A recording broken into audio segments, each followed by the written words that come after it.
23 জানুয়ারি 2024। কনকনে শীতের রাত, সময় প্রায় 10:30।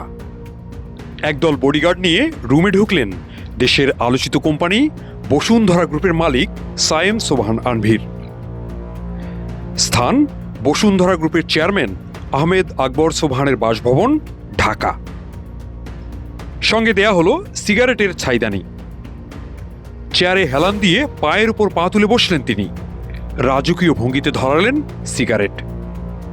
হল ঘরের মতো রুমটিতে সন্ধ্যা 7টা থেকে আনভীরের জন্য অপেক্ষা করছিলেন একদল সাংবাদিক, যারা আনভীরদের মালিকানাধীন কালের কণ্ঠ, বাংলাদেশ প্রতিদিন, নিউজ 24, বাংলা নিউজ এবং ডেইলি সানের জ্বালানি ও বিজনেস বিষয়ে কাজ করেন।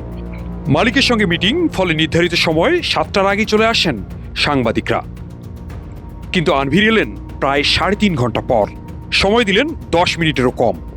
এই সামান্য সময়ে তিনি তার সাংবাদিকদের যা আদেশ করলেন তা এরকম: জ্বালানি হলো তরল সোনা, আমরা দেশের এই ব্যবসায় ঢুকছি, আপনারা বেশি বেশি রিপোর্ট করেন।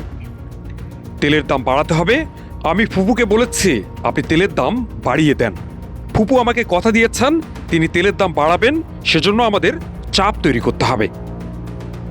বসুন্ধরার মালিকের সংক্ষিপ্ত আদেশনামায় একটি গুরুত্বপূর্ণ শব্দ হলো ফুপু। আনভীরের এই ফুপুটি আর কেউ নন, তিনি তৎকালীন প্রধানমন্ত্রী শেখ হাসিনা। বসুন্ধরা গ্রুপ দেশের জ্বালানি তেলের ব্যবসায় ঢুকলে কিভাবে জনগণকে জিম্মি করতে পারে, এই গল্পটি তার উৎকৃষ্ট উদাহরণ। বর্তমানে দেশে জ্বালানি তেল আমদানি এবং বিতরণের কাজটি করে রাষ্ট্রীয় প্রতিষ্ঠান বাংলাদেশ পেট্রোলিয়াম কর্পোরেশন বা বিপিসি। এতে সারা দেশে একই দামে তেল পান সাধারণ মানুষ, মানে সিন্ডিকেটের কোনো সুযোগই নেই। কিন্তু অভিযোগ উঠেছে গুরুত্বপূর্ণ এই খাতের দখল নিতে সরকারকে চাপ সৃষ্টি করছে বসুন্ধরা গ্রুপ।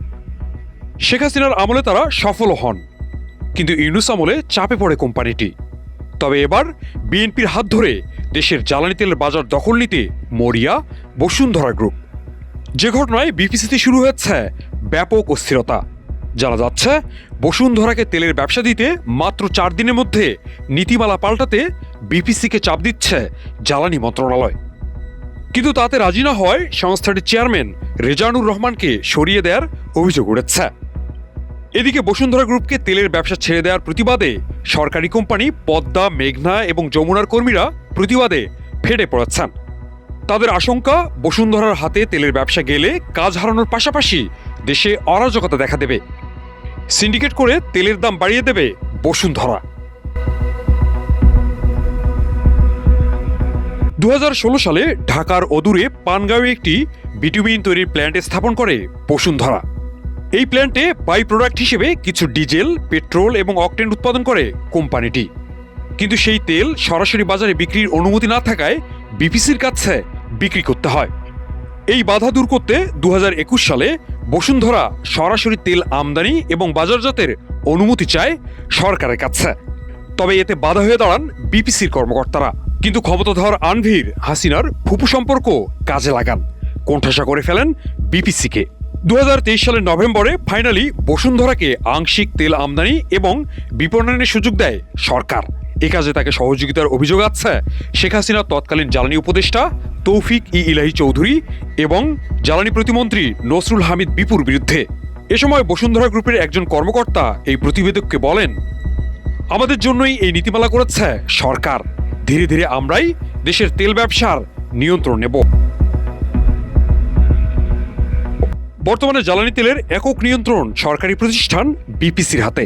ফলে সারা দেশে সমানভাবে তেল সরবরাহ করা হয় এবং তেলের দাম সবখানে একই রকম থাকে। কিন্তু বসুন্ধরার হাতে গেলে তেলের সংকট সৃষ্টির পাশাপাশি দামে বিশাল হেরফের হওয়ার আশঙ্কা রয়েছে।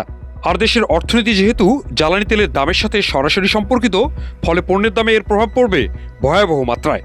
এজন্য জ্বালানি বিশেষজ্ঞ অধ্যাপক এম শামসুল আলম জাতীয় অর্থনীতিকে বলেছেন, বর্তমানে সরকারের হাতে তেলের বাজার থাকায় এর মুনাফা রাষ্ট্রের কোষাগারে জমা হয়, শেষ পর্যন্ত দেশের জনগণই এর উপকারভোগী।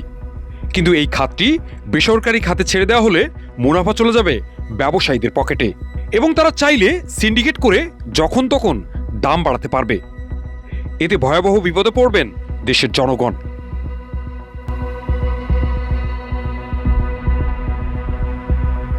বসুন্ধরার বিরুদ্ধে অনেক পণ্যে সিন্ডিকেট করে দাম বৃদ্ধির অভিযোগ রয়েছে। যেমন এই কোম্পানিটি বর্তমানে দেশের সবচেয়ে বড় এলপি গ্যাস বাজারজাতকারী।